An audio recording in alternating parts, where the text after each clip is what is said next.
All right, guys, congratulations on the win. Texas A&M is up by 11 with 7 minutes to go. Darius, what's your mindset? What's coaching in those timeouts? What enabled you to come back and win this game? We knew we just had to get stops down the stretch. They went on a little bit of a run. They out-rebounded us, giving them a lot of second-chance points. But we ended up fighting. Big shout-out to Keyshawn, keeping the game close, making some big plays down the stretch. You guys had lost Keyshawn Hall, Mustafa Dion throughout the game, and you guys started off the game without Jalen Sellers and Mikey Williams against the number 13 ranked Texas A&M team. What does that great show about you guys? How you guys fall back from this win even with a depleted roster? Honestly, it just shows the type of depth we have and the talent we have deep into our bench. Jalen being out, Mustafa and Keyshawn going down. Other guys had to step up. Other guys been getting prepared, getting more reps in practice, and they came out and showed it today.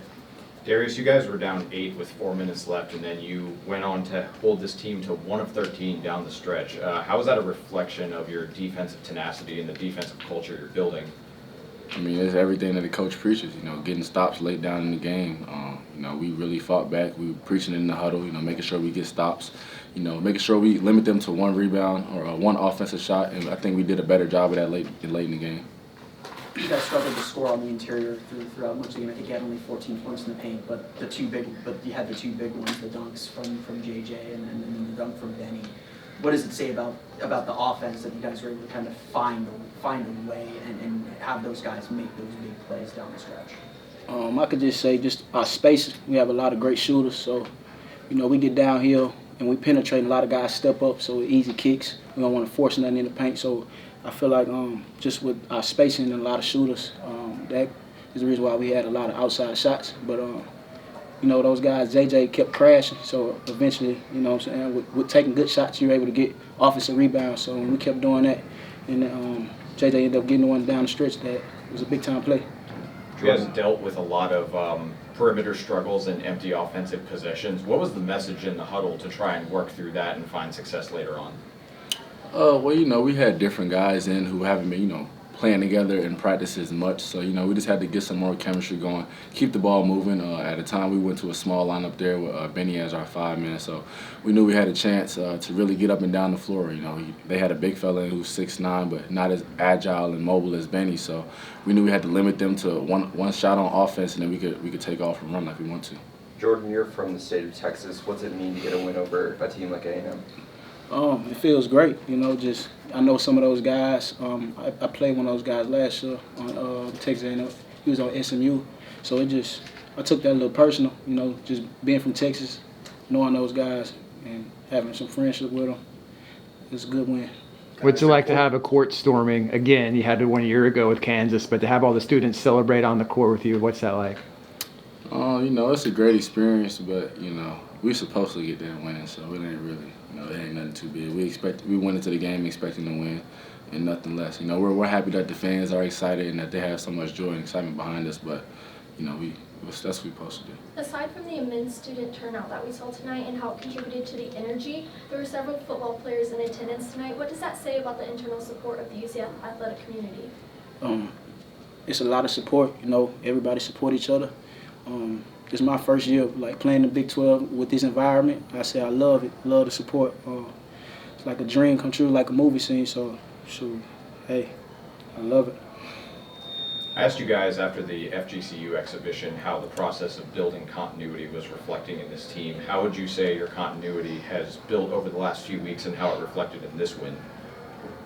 I would say we did a decent job today. We had 13 assists, but just playing together. When guys go down like that, different guys get flipped to different colors in practice. So just building more chemistry in practice. Playing together. We have a lot of talent and we have a lot of size and agility. So it's not a one-man show here. We have multiple guys who are capable of making shots and making plays. So we trust one another and we just put the ball in each other's hands.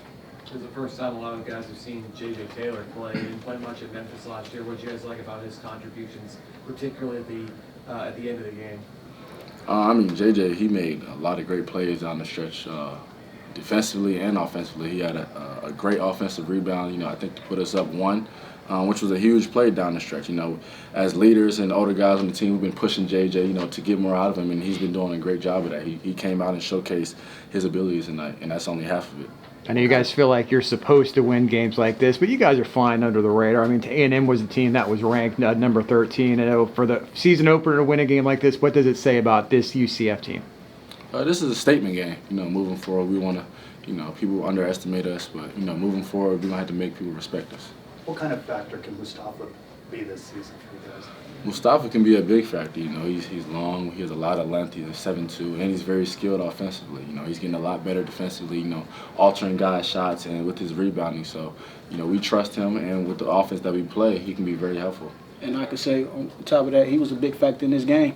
Got several blocks and a big-time shot down in the stretch, help us win. You guys came out the gate shooting the three-ball at a crazy rate.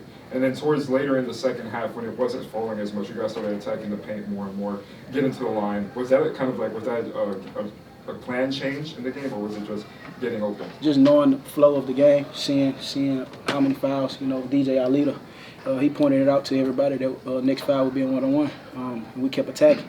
DJ, we kept feeding DJ down the stretch. We knew we had the mismatch. We was attacking it all day. Yeah, I would say early on we fell in love with the three ball. And I told the guys coming to the huddle, we're getting great looks, but let's try to attack them, put some pressure on the rim, see how they guard and see if they can protect the paint as well. Eventually we got into the 1-1, so I was just like, let's keep attacking. And our shots fell from the perimeter, which made it easier for us to attack. On that note, you guys started the game 0 for 8 and 1 of 12. So how did you keep composure when they weren't falling early? Honestly, we missed a lot of great shots. Like a lot of guys, shot open shots that they make in practice. So we weren't mad at those shots at all. A good shot is not a mistake. So, coach is happy living with those shots 9 times out of 10.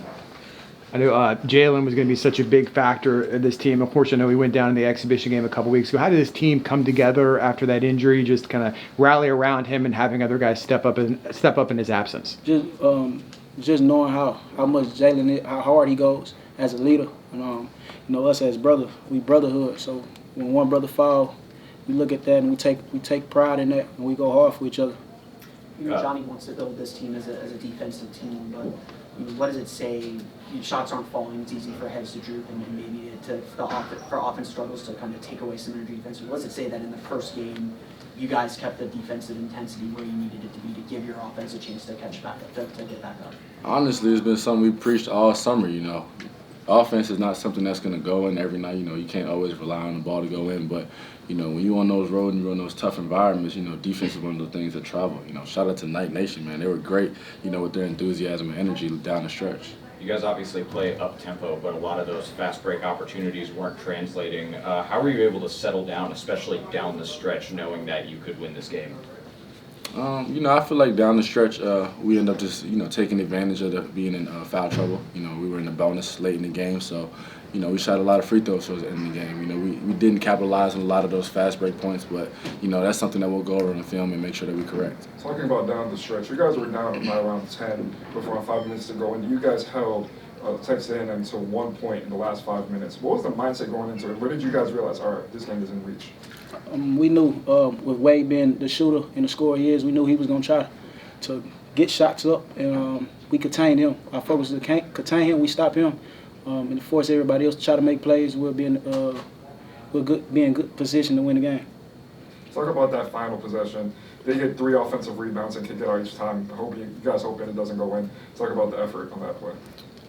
That's honestly something I got on the team about.